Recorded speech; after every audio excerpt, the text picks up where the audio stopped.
नमस्कार मंडळी, RP food destination मध्ये तुमचं सहर्ष स्वागत। आज आपण इथं नाचणीचे जे पप्स असतात म्हणजे नाचणीचे मुरमुरे बनवणार आहे आपण। हे असे तयार मिळतात आपल्याला दुकानामध्ये, खुसखुशीत असतात अगदी। हे आपण कधी पण स्नॅकला खाऊ शकतो, कधी ट्रिपला जायचं असेल तर ट्रिपला पण स्नॅक म्हणून घेऊन जाऊ शकतो, मुलांना टिफिनला पण देऊ शकतो किंवा आपण घरी सुद्धा खाऊ शकतो। तर याची बनवण्याची एकदम सोपी पद्धत आहे, ती मी तुम्हाला दाखवते। ह्याच्यात फक्त आपण आता 2 ते 3 चमचे तेल घ्यायचे आणि तुम्ही तेलाच्या ठिकाणी तूप जरी वापरलं तरी चालेल। तुपाने खूप छान टेस्ट येते याला। आता मी थोडंसं तूप आणि थोडंसं तेल वापरले। हे पूर्ण एक जे पॅकेट आहे ते आपण बनवून एकदम भरून ठेवलं डब्यात तरी चालतंय किंवा बंद पिशवीत भरून ठेवलं तरी एकदम अगदी भरपूर एक आठवड्याच्या वरती पण हे खुसखुशीत राहतं आणि टेस्टी लागतं। कधी आपण संध्याकाळचा चहा पित असतो तर त्यावेळेस हे संध्याकाळचं इव्हिनिंग स्नॅक म्हणून एक ठीक आहे आयटम। आता आपलं तेल गरम झालंय। आता आपण ह्यामध्ये हळद टाकायची थोडीशी। तुम्ही गॅस एकदम बारीक करा, कारण जे आपण ह्याच्यात मिरची पावडर आणि हळद जर टाकली तर जास्त तेल तापल्यामुळं करपायला नको किंवा काळं पडायला नको। तर आपण आता हळद टाकून घ्यायची आहे यामध्ये थोडीशी। आता आपण ह्याच्यात अर्धा चमचा हळद टाकायची। लाल तिखट जे असतं ते आपण 1 चमचा किंवा अर्धा चमचा टाकलं तरी चालेल, तुम्हाला किती तिखट हवंय त्यानुसार। आणि मीठ अगदी एकदम थोडं टाकायचंय, कारण हे ऑलरेडीच खारट असतात त्यामुळं ह्याच्यात मीठ खूप कमी टाकायचं आपल्याला।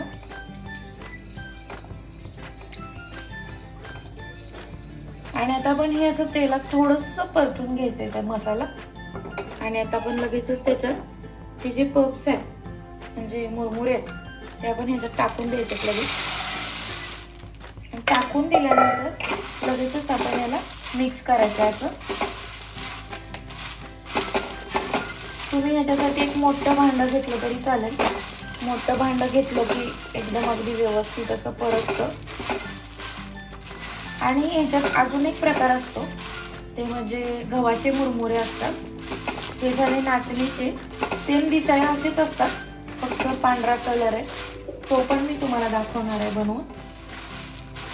आता तुम्ही ह्या दरम्यान जेव्हा मिक्स करतोय त्यावेळेस तुम्ही गॅस बंद असेल तरी चालेल, तुम्ही आता पुन्हा गॅस चालू करू शकता।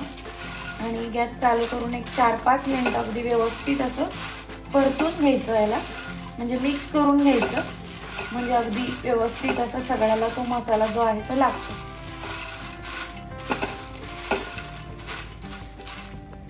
तुम्ही हे मुरमुरे बनवण्याआधी फक्त नाचणीचे एकदा लक्षात घ्या। पाकिट फोडला तुम्ही यातला पहिला एक मुरमुरा आधी खाऊन बघा।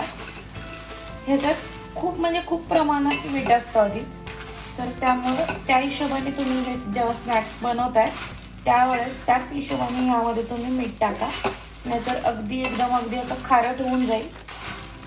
त्यामुळे तुम्ही मिठाचं प्रमाण हे आहे ते कमीच ठेवा, नाही टाकलं तरी पण चालेल असं तर म्हणेन मी।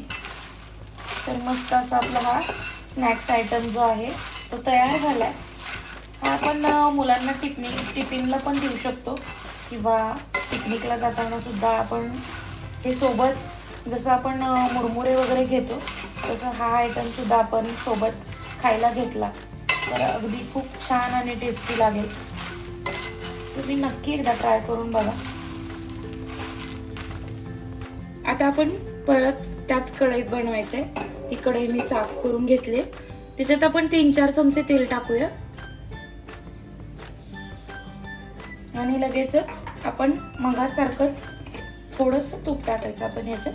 तुपाने ना अगदी खूप छान अशी टेस्ट येते याला, तुम्ही एकदा बघा ट्राय करून। 3-4 चमचे तेल आणि 1 चमचा तूप टाकलं तरी चालेल। आता आपण ह्याच्यात सेम प्रोसेस करायची, फक्त त्या ठिकाणी आपण नाचणीच्या मुरमुऱ्याच्या ठिकाणी आपण फक्त गव्हाचे मुरमुरे घेतलेले।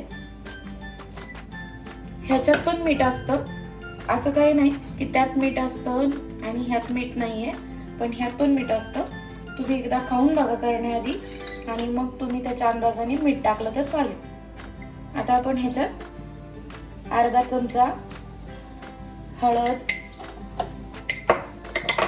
थोडंसं किंचित मीठ, थोडंसं आणि तिखट। आपण हे पांढरं करणार आहे त्यामुळं थोडंसं आपण तिखट टाकायचं आहे। एक अर्धा किंवा थोडासा, अर्ध्यापेक्षा थोडंसं एक्स्ट्रा टाकलं तरी चालेल, थोडंसं एक्स्ट्रा। आणि आपण काश्मीरी लाल वापरायचं नाहीये, फक्त कलरवालं वापरायचं नाहीये। आणि ह्याचं कसं आहे, ह्याला लगेचच परतवायला चालू करायचं, कारण ते सगळं मिक्स झालं पाहिजे। नाही लागलं तरी पण काय एवढा फरक नाही पडत, पण सगळ्याला लागला पाहिजे मसाला, म्हणून आपण ह्याला अगदी व्यवस्थित असं मिक्स करून घ्यायचं। आता आपण अगदी व्यवस्थित असं ह्याला मोठा गॅस केलाय, जास्त पण मोठा करायचा नाही, नाहीतर मग ते करपू शकतं, खाली लागू शकतं, चिकटू शकतं कढईला। तर आता आपण अगदी व्यवस्थित असं ह्याला पूर्ण परतून घेतलंय, म्हणजे सगळ्याला मसाला लागला पाहिजे। आता आपलं दोन्ही पण झालेले आहेत मुरमुरे बनवून। तर तुम्हाला कसे वाटले तुम्ही नक्की एकदा सांगा कमेंट करून, आणि तुम्ही पण घरी ट्राय करा। आणि जेव्हा कधी तुमच्याकडून जास्त प्रमाणात तेल किंवा तूप असं घातलं जाईल तर जास्त पण ऑइली चांगलं लागत नाही, त्यावेळेस फक्त एकच करायचं, टिश्यू पेपर घ्यायचा आणि टिश्यू पेपरवर ह्याला थोडंसं ओतून द्यायचं, किंवा थोडंसं टिश्यू पेपरने ह्याला पुसायचं, डीप करायचं, म्हणजे ह्याचा मसाला निघून जात नाही, फक्त जे ह्याच्यात जे तेल आहे ते फक्त त्याच्यात ते खिचून घेतं आपला टिश्यू पेपर। तर मस्त असे आपले दोन्ही पण स्नॅक्स आयटम जे आहेत ते तयार झालेत। तुम्ही ह्याच्यापेक्षा पाहिजे तर तिखट करू शकता, किंवा ह्याच्यापेक्षा कमी सुद्धा करू शकता। काही लोकांना लाल तिखट आवडत नाही, हिरवं तिखट म्हणजे ग्रीन चिली आवडते, तर लाल तिखट कमी खातात लोक, असं मी बऱ्याचदा बघितलंय। तर तुम्ही दोन्ही प्रकार आणि दोन्ही ट्राय करा, आणि तुम्ही मस्त असं पॅकिंग करून ह्याला ठेवू शकता, अगदी व्यवस्थित खुसखुशीत राहतं। एक आठवड्याच्या वरती तरी ह्याला काही होत नाही, किंवा कशाचा वास सुद्धा येत नाही ह्याला। त्यामुळं तुम्ही एकदा बनवून मस्त डब्यात भरून ठेवा, तुम्हाला नक्की आवडेल। तुम्ही हे जर एकदा खाल्लं तर तुम्ही खातच राहाल, एकदम असं क्रिस्पी लागतं हे। तर तुम्ही नक्की एकदा ट्राय करा। व्हिडिओ आवडल्यास लाईक करा, शेअर करा, बेल आयकॉन दाबायला विसरू नका।